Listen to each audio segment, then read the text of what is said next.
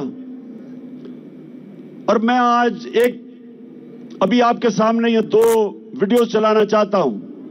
میں چاہتا ہوں یہ ذرا غور سے دیکھیں, کیونکہ مجھے پتا تھا, میں اب جو اپنی بات کر رہا ہوں, مجھے پتا تھا یہ 3 لوگوں نے پروگرام بنایا مجھے مارنے کا. مجھے پتا تھا, مجھے اندر سے خبریں آئیں ایجنسیز کے اندر سے کہ پہلے یہ پروپیگنڈا کریں گے کہ عمران نے توہین مذہب کی, اور اس کے بعد یہ کہیں گے جی دینی انتہا پسند نے اسے قتل کر دیا. یہ 2 اب ویڈیو دیکھیں. یہ آج سے 2 مہینے پہلے میں نے یہ کیا کہا تھا, یہ دیکھیں. کیا مجھے مروانے کا, وہ اس کے پیچھے ہیں. انہوں نے فیصلہ کیا کہ جی کہیں گے توہین مذہب کیا, اور اس کے بعد اگر مجھے کسی نے قتل کیا تو کہیں گے جی کوئی مذہبی جنونی نے کر دیا کیونکہ اس نے توہین مذہب کیا. کوئی کان کھول کے سن لو, میں نے اپنی ساری قوم ایک ٹیپ بنا کے رکھی ہوئی ہے. جس وقت مجھے کچھ ہوا وہ ٹیپ آ جائے گی, ریلیز ہوگی, اور وہ 4 لوگوں کے نام ساری قوم کے سامنے آئیں گے جنہوں نے بند کمروں میں یہ فیصلہ کیا. اور دوسری کوشش کر رہے ہیں, پہلے سے ان کا پلان بنا ہوا ہے, میں آپ سب کو پہلے بھی بتا چکا ہوں. 4 لوگوں نے بند کمرے میں فیصلہ کیا مجھے مروانے کا, اور وہ لوگ ابھی بھی اس سازش پر لگے ہوئے ہیں. انہوں نے دونوں مریم جو جھوٹ بولنے کی PhD دونوں کے پاس ہے,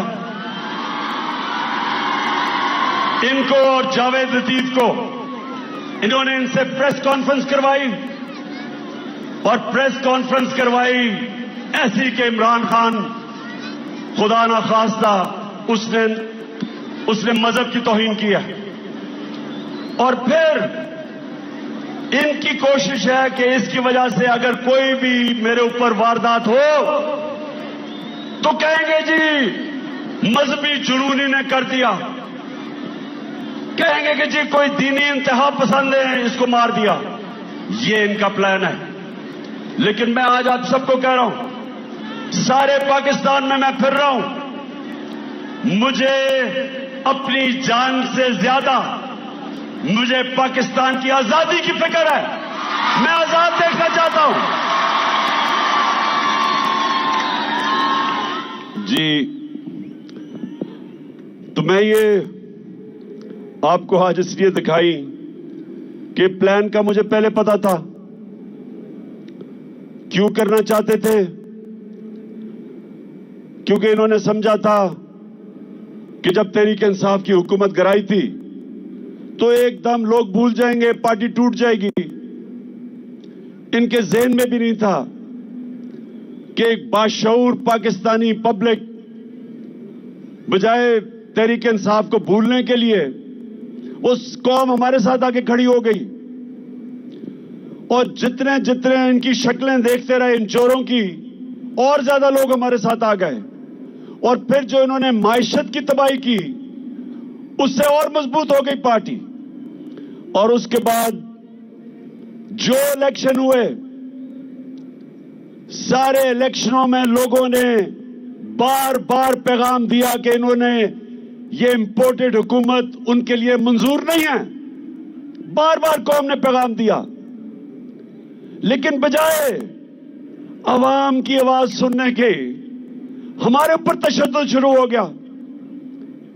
یعنی وہ پاکستان کی سب سے بڑی جو سیاسی جماعت, اس کو ہر قسم کا حربہ استعمال کیا گیا ہمیں ڈرانے, دھمکانے, توڑنے, تشدد کرنے پہ.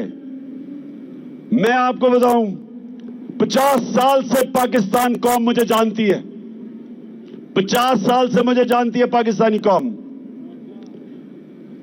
میں نے کبھی اس طرح نہیں مجھے احساس ہوا اپنے ملک میں رہتے ہوئے کہ پچھلے 7 مہینے میں مجھے ایسے لگا کہ میں شاید کوئی ملک دشمن ہوں. یا میں کوئی مجرم ہوں؟ جس طرح انہوں نے میرے اوپر FIR کاٹی،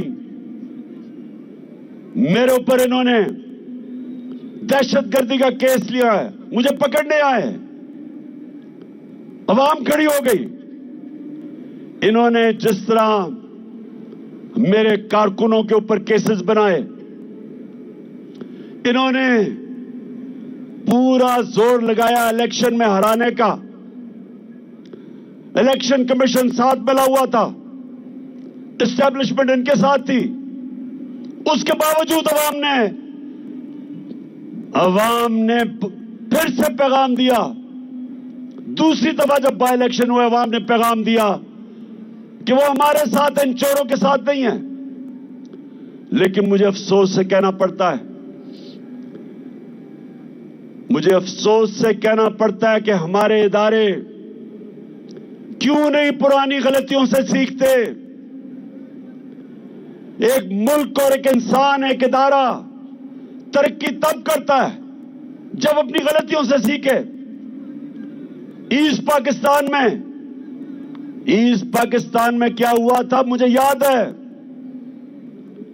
میں وہ آخری ہمارا جہاز آیا تھا ڈھاکہ سے، ہم میچ کھیلنے گئے تھے انڈر 19 کا، اس کے بعد ملٹری آپریشن شروع ہو گیا تھا۔ مجھے تو وہ یاد ہے کہ ڈھاکہ میں کیا تاثر تھا لوگوں کا۔ ہم نے ان سے انصاف نہیں کیا، پاکستان کی سب سے بڑی جماعت سے انصاف نہیں کیا۔ ہم نے زور سے طاقت کو استعمال کرتے ہوئے اپنی من مانی کی، ملک ٹوٹ گیا۔ اور ہم نے سیکھا نہیں کہ آج جو ایک واحد پاکستان کی سب سے بڑی سیاسی جماعت، فیڈرل پارٹی، جو سارے پاکستان کو اکٹھا رکھ سکتی ہے، اس کے اوپر یہ حربے استعمال کیے جا رہے ہیں۔ ہر موقع استعمال کیا ہمیں کمزور کرنے کا۔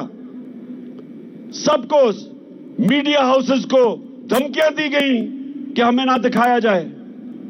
یہ جلسے کے اوپر جتنی ہمیں مشکلات پڑی، کبھی ہماری اپنی پولیس نہ سنے۔ پنجاب میں ہماری حکومت ہے، پولیس بے بس ہوئی ہے، ہمارے ساتھ تعاون نہ کرے، کبھی سنا ہے؟ میں نے جب اپنی FIR کٹوانے کی کوشش کی، مجھے تو پتا تھا وہ 3 کون ہیں، مجھے تو پہلے پتا تھا۔ پنجاب میں ہماری حکومت ہوتے ہوئے ملک کا ایکس پرائم منسٹر، سب سے بڑی پارٹی کا سربراہ، میں اپنی FIR نہیں کٹوا سکا۔ پولیس والا کہتا جی مجھے ہٹا کے کسی اور کو بٹھا دے، میں نہیں سائن کر سکتا۔ اتنا خوف ہے، اتنا طاقتور کا خوف ہے یہاں۔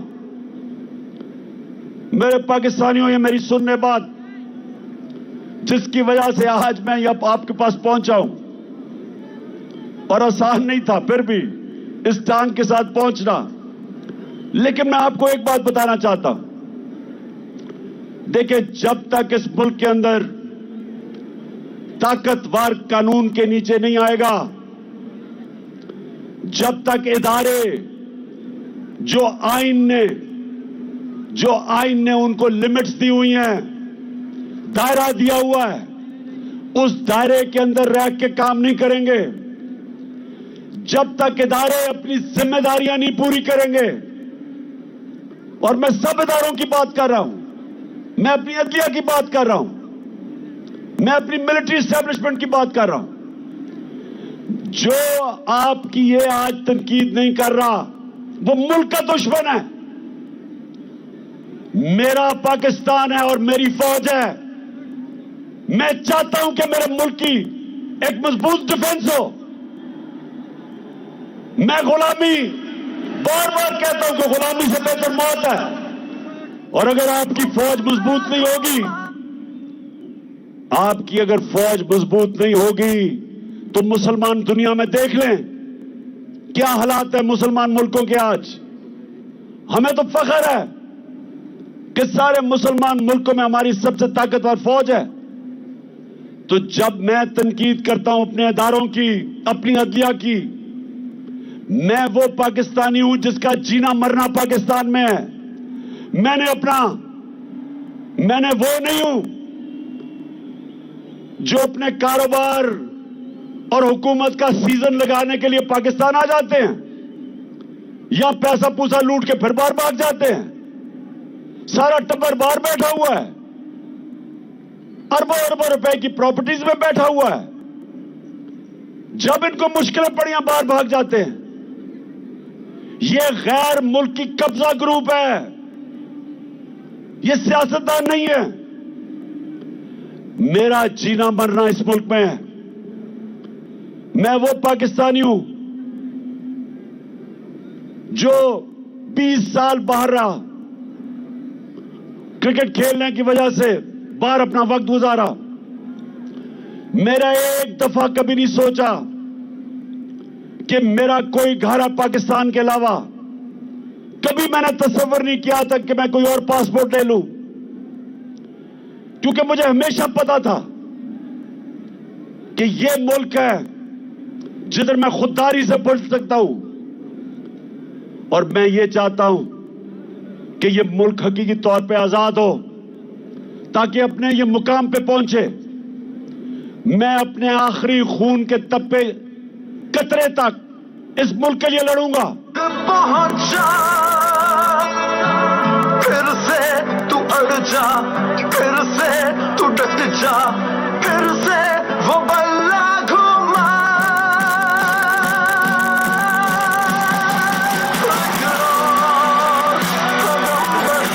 تحریک انصاف چلی, صاف چلی, شفاف چلی. تحریک انصاف چلی. چلو چلو عمران کے ساتھ, چلو چلو عمران کے ساتھ, چلو چلو عمران کے ساتھ, چلو چلو عمران کے ساتھ. چلو چلو عمران کے ساتھ, چلو چلو عمران کے ساتھ, چلو چلو عمران.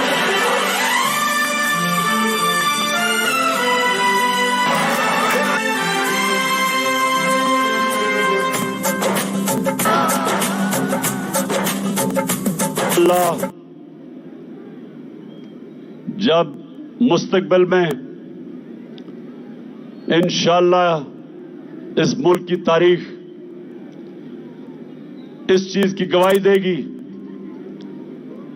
کہ عمران خان اپنے ملک کے لیے آخری گیند تک لڑتا رہا,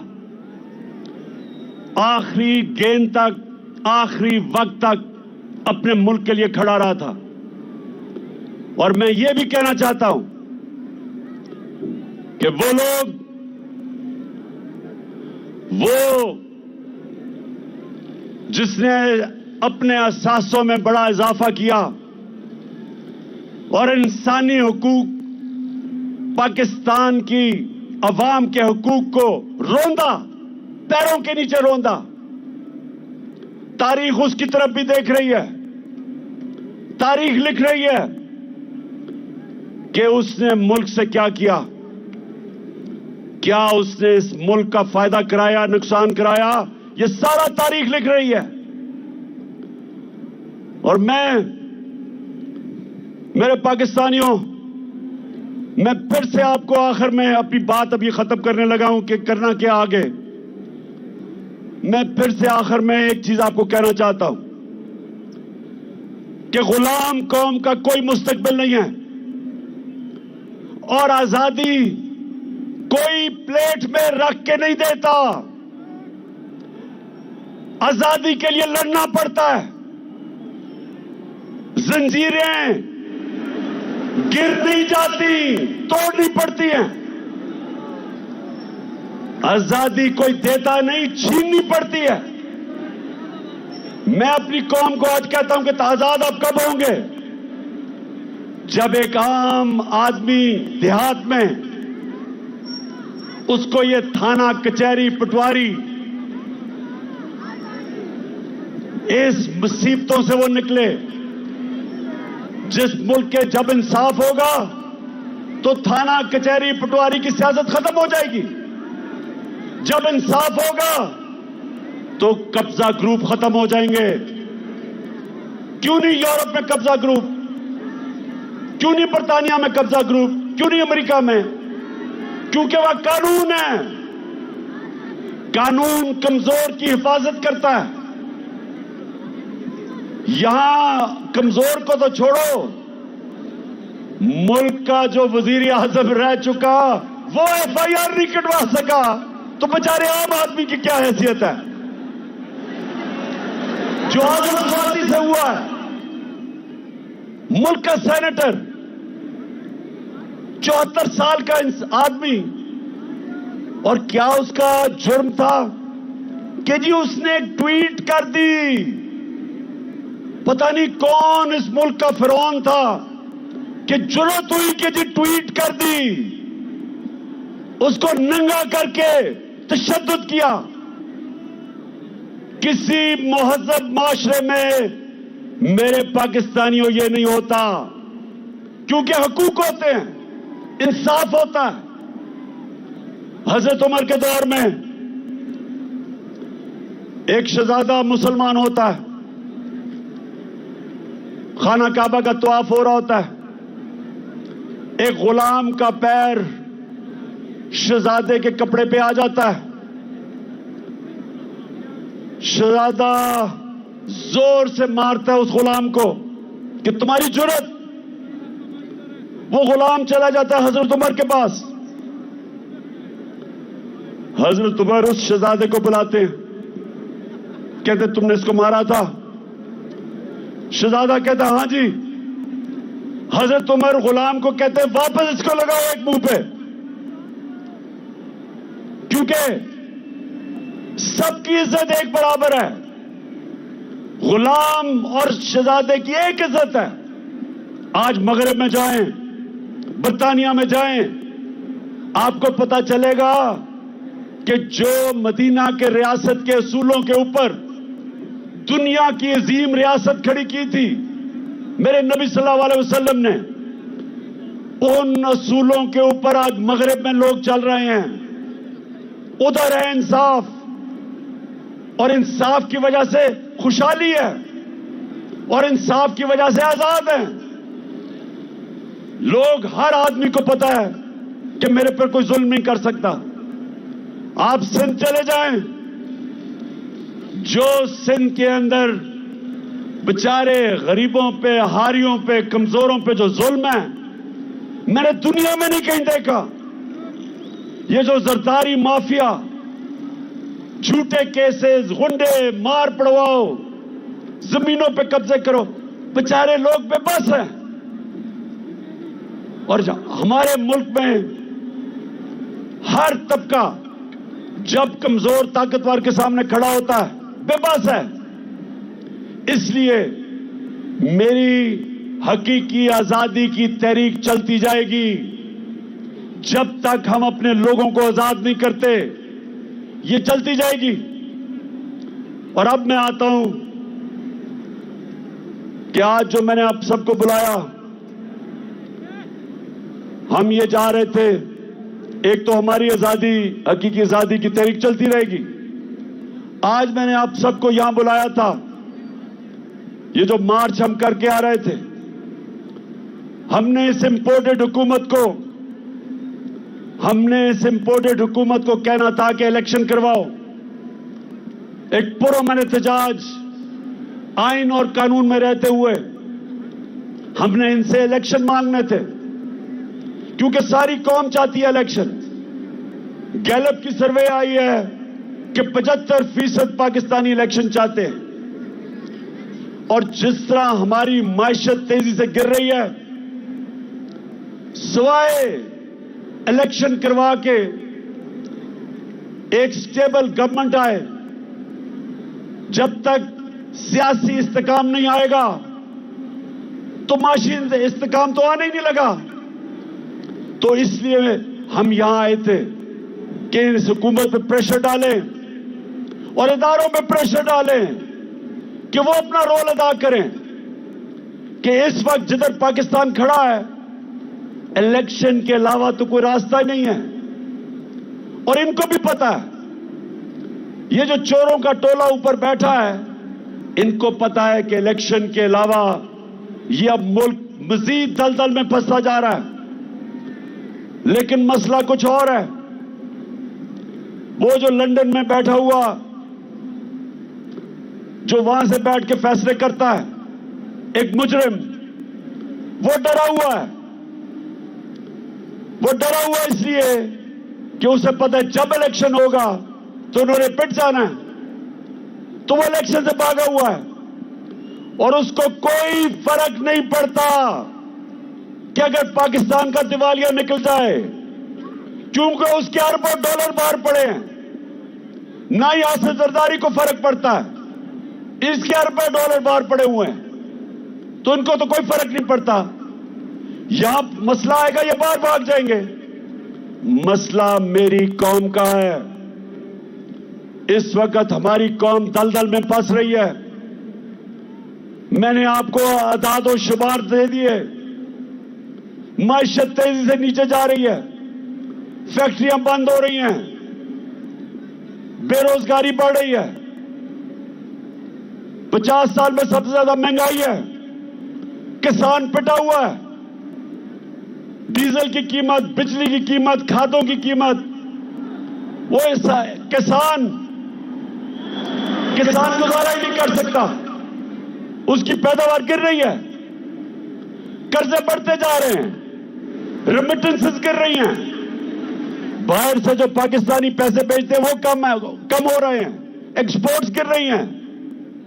اور جب انڈسٹری بند ہو رہی ہے تو سوال یہ ہے کہ ان کے پاس روڈ میپ کیا ہے؟ کوئی روڈ میپ نہیں ہے. میں آج یہاں اس لیے ان کے اوپر پریشر ڈالنے آیا تھا, ان کو یہ بتانے کے لیے کہ آپ کے پاس کوئی راستہ نہیں ہے سوائے الیکشنز کا.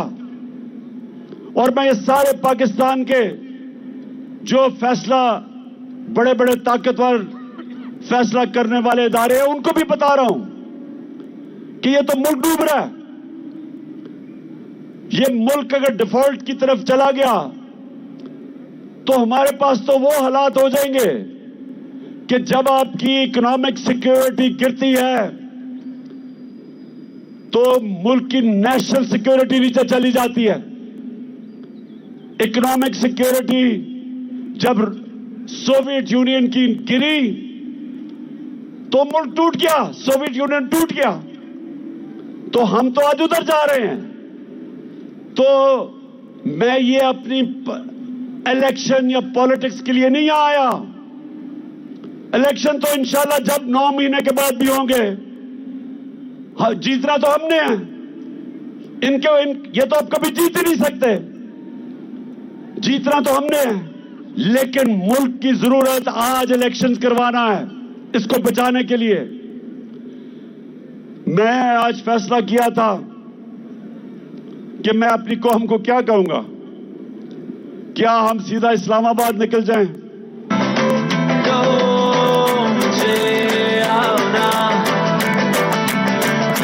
عمران کے ساتھ چلو چلو, عمران کے ساتھ چلو چلو, عمران.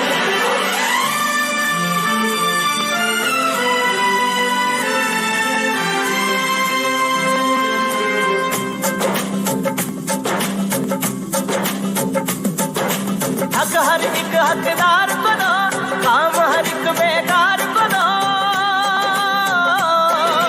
حق ہر ایک حقدار کو دو, کام ہر ایک بیکار کو دو. حق ہر ایک حقدار کو دو, کام ہر ایک بیکار کو دو.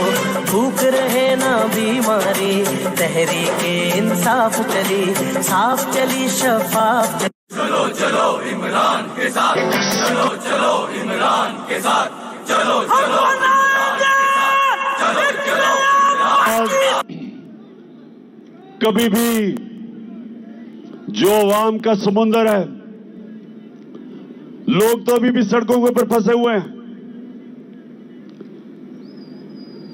ایک ہم نے فیصلہ کرنا ہے اسلام آباد جانا, تو میں آپ کو یقین دلاتا ہوں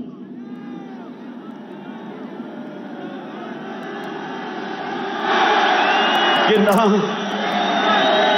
یہ برداشت کر سکتے ہیں. جتنی بھی پولیس آپ جمع کر لیں, جب لاکھوں لوگ اسلام آباد میں جائیں گے کوئی نہیں روک سکتا ان کو. لیکن میرے پاکستانیوں, میری جتنی بھی 26 سال کی سیاست ہے وہ میں نے آئین اور قانون کے بیچ میں کی ہے. میرے لیے ان 7 مہینے میں بڑا آسان تھا کہ ہم وہ سری لنکا والا حالات پیدا کر دیتے. ہم نے 65 جلسے کیے, کبھی پاکستان کے جلسے میں اتنے لوگ نہیں آئے, لیکن پبلک آتی تھی اور پرامن طریقے سے یہ بتاتے ہوئے کہ ہم ان چوروں کو قبول نہیں کریں گے, پھر پرامن طریقے سے واپس چلی جاتی تھی. میری پوری کوشش رہی کہ میں کسی قسم کا انتشار اپنے ملک میں نہ پیدا کروں, کیونکہ ویسے ہی معاشی حالات برے ہیں. اگر یہاں توڑ پھوڑ شروع ہو گئی سب کے ہاتھ سے گیم نکل جائے گی. 25 مئی کو جب انہوں نے ہمارے اوپر تشدد کیا اور جب 26 کی صبح میں اسلام آباد پہنچا تو مجھے پتا تھا کہ اگلے دن انتشار ہوگا. میں نے صرف اس لیے اپنی مارچ کینسل کی کہ مجھے پتا تھا کہ اگر ہم اسلام آباد دھرنے دینے کا فیصلہ کر لیں تو اگلے دن تباہی ہونی تھی, خون ہونا تھا. اس لیے میں نے وہ مارچ کینسل کی.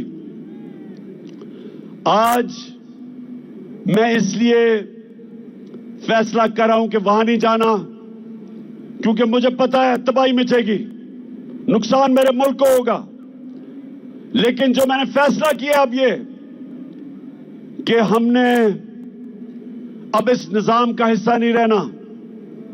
میں اپنی ساری چیف منسٹرز اپنی پارلیمنٹری پارٹی سے اب ملوں گا, اور ہم نے فیصلہ کیا ہے کہ ہم ساری اسمبلیوں سے نکلنے لگے ہیں.